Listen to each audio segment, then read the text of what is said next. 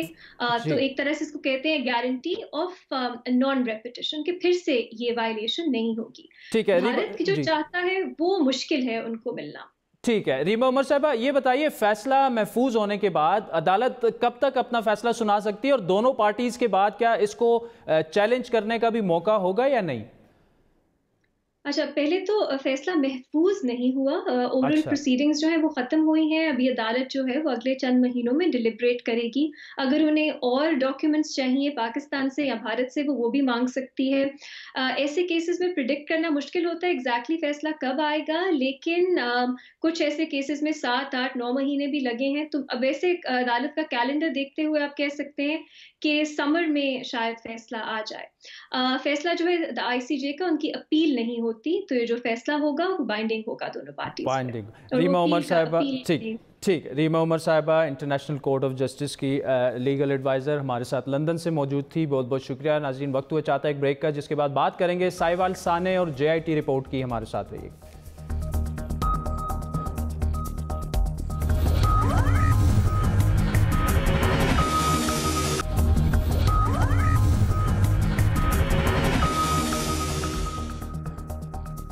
Welcome back. ناظرین، 19 جنوری کو ہونے والے سانحہ سائیوال کو گزرے آج 1 ماہ سے زیادہ کا عرصہ گزر چکا ہے، لیکن اس سانحے کی تحقیقات کرنے والی JIT کی حتمی رپورٹ مکمل ہونے کا نام نہیں لے رہی. سانحہ سائیوال کے قریب GT روڈ پر کاؤنٹر ٹیررزم ڈپارٹمنٹ کے اہلکاروں نے شہری خلیل احمد اور اس کی اہلیہ 13 سالہ بیٹی اور ڈرائیور ذیشان کو مشکوک مقابلے میں قتل کر دیا تھا. پولیس نے اس مقابلے کو دہشت گردوں کے خلاف کارروائی اور بچوں کی بازیابی سے تعبیر کیا تھا. تاہم بازیاب ہونے والے بچے عمیر کی ویڈیو نے CTD کے دعوے کا پول کھول دیا تھا. اس وحشانہ کارروائی کے بعد حکومت پر ہر طرف سے دباؤ بڑھا، جس کے بعد ایک JIT تشکیل دی گئی جس نے حتمی رپورٹ کے لیے 1 ماہ کا وقت مانگا، جو ختم ہوئے 2 روز گزر چکے ہیں. تاہم اس رپورٹ کا تاحال کچھ اتا پتہ نہیں. آج یہ خبر سامنے آئی کہ JIT نے اس رپورٹ کی تیاری کے لیے مزید 10 روز مانگے ہیں، جس کو پنجاب حکومت نے مسترد کرتے ہوئے آج ہی رپورٹ جمع کرانے کا حکم دیا.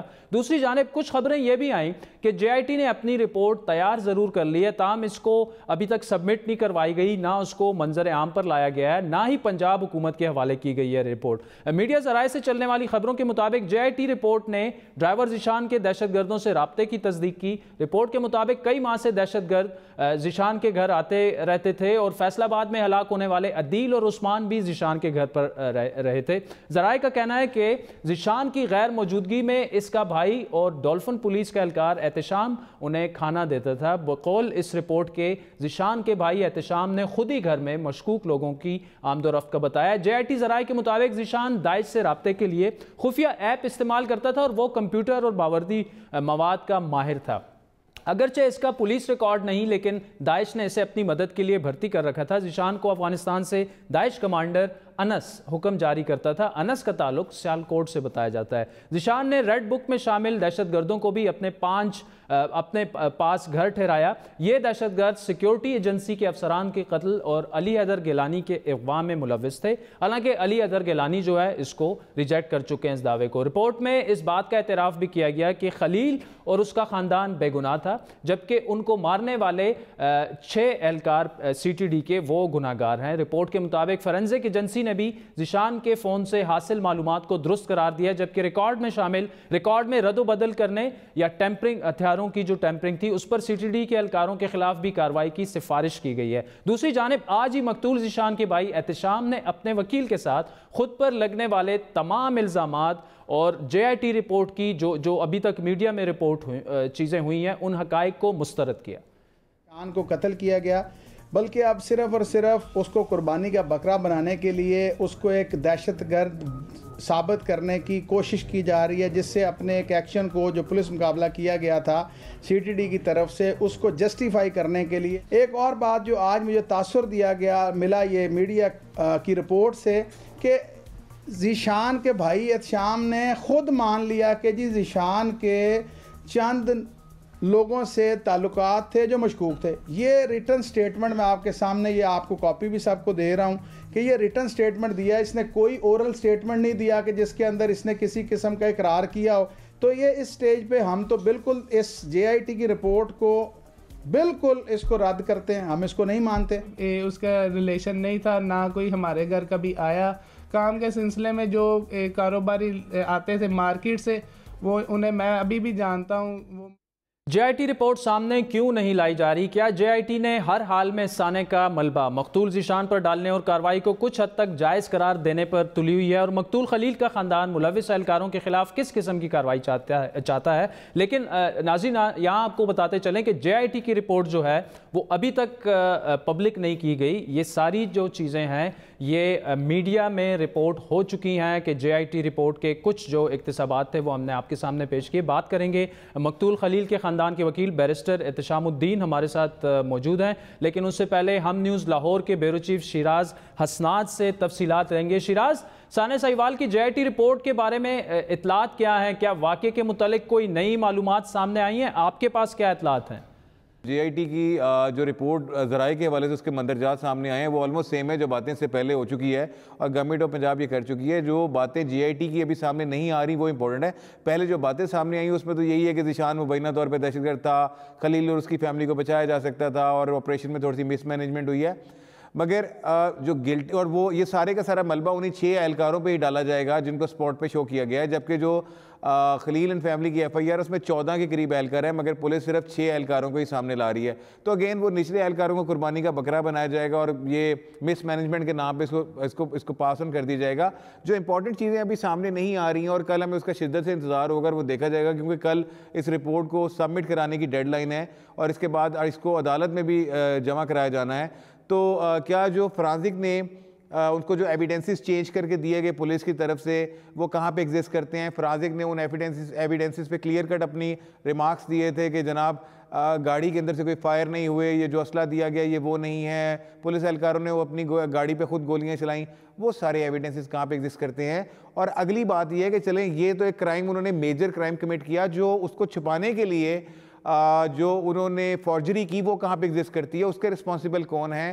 جو سینئر پولیس آفیسر اس میں ڈائریکٹلی اور انڈائریکٹلی انوالو تھے, کیا صرف ان کا ٹرانسفر کر دینا یا 1-2 کو میجر کو سسپینڈ کر دینا اس کا سلوشن ہے؟ نہیں. تو اگین گورنمنٹ آف پنجاب کے اوپر ایک بار پھر بہت زیادہ کویسچن مارکس ہیں, جس طرح میں نے آپ کو بتایا. شیراز حسنات تازہ ترین تفصیلات ہمیں فراہم کر رہے تھے, لاہور سے ہمارے ساتھ تھے, بہت بہت شکریہ شیراز. بیرسٹر صاحب, شیراز حسنات کی آپ نے باتیں سنی, بڑے اہم سوالات انہوں نے ریز کیے. ایک تو یہ کہ جی سی ٹی ڈی اہلکاروں نے اختیارات سے تجاوز کیا تھا اب تک جتنی بھی یہ چیزیں سامنے آئی ہیں, اور دوسرا یہ کہ اسلحہ جو ٹیمپر ہوا تھا ان لوگوں کے خلاف کارروائی کی جو ہے وہ سفارش کی گئی ہے. لیکن ساتھ ساتھ میں شیراز نے جو سوالات ریز کیے کہ وہ تو ہمیں حتمی جب رپورٹ آئے گی سامنے آئے گی پتہ چلے گا کہ ایک تو سانحہ کا تعلق ہے, لیکن سانحہ کے بعد جو پولیس پر الزامات لگے ٹیمپرنگ کے اور چیزوں کو رد و بدل کے, کیا ان کا تعین کیا گیا ہے اور ان کو بھی سزا دی جائے گی؟ جی بہت شکریہ عادل. سب سے پہلے تو یہ کہ رپورٹ ابھی تک انہوں نے سبمٹ نہیں کرائی ہے. ہم یہ سن رہے ہیں کہ رپورٹ سبمٹ ہوگی ہے, لیکن رپورٹ ابھی تک سبمٹ نہیں ہوئی ہے, اور جب تک رپورٹ سبمٹ نہیں ہوتی, ہمارے پاس نہیں آ جاتی, اپنی آنکھوں سے ہم اسے دیکھ نہیں لیتے, پڑھ نہیں لیتے, تب تک کنکلوسیولی ہم یہ بتا نہیں سکتے کہ اس کے اندر جے آئی ٹی نے کیا چیزیں لکھی ہیں, کن چیزوں کو مس کی ہے. لیکن 2-3 باتیں جو سامنے آ رہی ہیں اس کے حوالے سے میں شارٹلی کامنٹ کرنا چاہوں گا. پہلی چیز تو یہ کہ جیسے کہ آپ نے بھی ابھی تھوڑی دیر پہلے کہا اور شیراز نے بھی کہا کہ ان کی معلومات کے مطابق جے آئی ٹی نے لکھا ہے کہ جن لوگوں نے ایویڈنس کے ساتھ ٹیمپرنگ کرنے کی کوشش کی ہے ان کے خلاف کارروائی کی سفارش کی ہے جے آئی ٹی نے. تو مجھے یہ سمجھ نہیں آ رہا کہ جے آئی ٹی نے سفارش کیوں کی ہے. جے آئی ٹی انویسٹیگیٹنگ ایجنسی ہے, اگر ٹیمپرنگ ہوئی ہے اور جے آئی ٹی مان رہی ہے اور اسٹیبلش ہو گیا ہے تو جے آئی ٹی کا کام سفارش کرنا نہیں ہے, جے آئی ٹی کا کام ان کو اس حوالے سے گنہگار ٹھہرانا ہے. جے آئی ٹی کا کام یہ ہے کہ ایویڈنس کی ٹیمپرنگ کے حوالے سے جو بھی ریلیونٹ پروویژنز ہیں of the Pakistan penal code تعزیرات پاکستان کی وہ انکارپوریٹ کر دے اس ایف آئی آر میں, تفتیش میں, کہ جی یہ ٹیمپرنگ کی گئی ہے, ان لوگوں نے کی ہے, یہ لوگ اس میں ملوث تھے. تو اگر وہ چیز categorically clearly J I T سامنے نہیں لا رہی ہے تو جے آئی ٹی اس کا مطلب ہے اپنا کام صحیح طریقے سے نہیں کر رہی ہے. دوسری چیز جو میں سن رہا ہوں کہ جی انہوں نے کہا کہ جی خلیل اینڈ فیملی بے گناہ ہے, اور جو 6 سی ٹی ڈی اہلکار ہیں انہوں نے اختیارات سے تجاوز کیا ہے. بہت ویگ ٹرم ہے. اختیارات سے تجاوز. آپ سوچئے کہ 3 لوگوں کو, بے گناہ لوگوں کو قتل کر دیا گیا ہے, بچوں کے سامنے قتل کر دیا گیا, اور آپ نے بڑے آرام سے کہہ دیجیے اختیارات سے تجاوز. آپ لکھیں, بتائیں کہ انہوں نے قتل کیا ہے یا نہیں کیا, آپ بتائیں کہ وہ گنہگار ہیں یا وہ بے گناہ ہیں, آپ بتائیں کہ آپ انہیں فائنل اپنی انویسٹیگیشن کی رپورٹ میں چلان کر رہے ہیں کہ نہیں کر رہے ہیں. اور وہ جو پہلی ایف آئی آر جو انہوں نے کرائی تھی جس میں انہوں نے کہا کہ دہشت گردوں کی فائرنگ سے لوگ مارے گئے تھے, اس کے حوالے سے آپ کو کنکلوسیولی بتانا پڑے گا کہ وہ سچی تھی یا جھوٹی تھی, اور اگر وہ جھوٹی تھی تو اس ایف آئی آر کو آپ نے خارج کیا کہ نہیں کیا, اور اگر آپ نے اس کو خارج کر دیا ہے اس لیے کیونکہ وہ جھوٹی ایف آئی آر تھی تو 182 کا کلندرہ بنتا ہے. 182 کی کاروائی ہوتی ہے جھوٹی ایف آئی آر درج کرانے والے کے خلاف. آپ نے وہ کی یا نہیں کی, اس کی سزا 6 مہینے.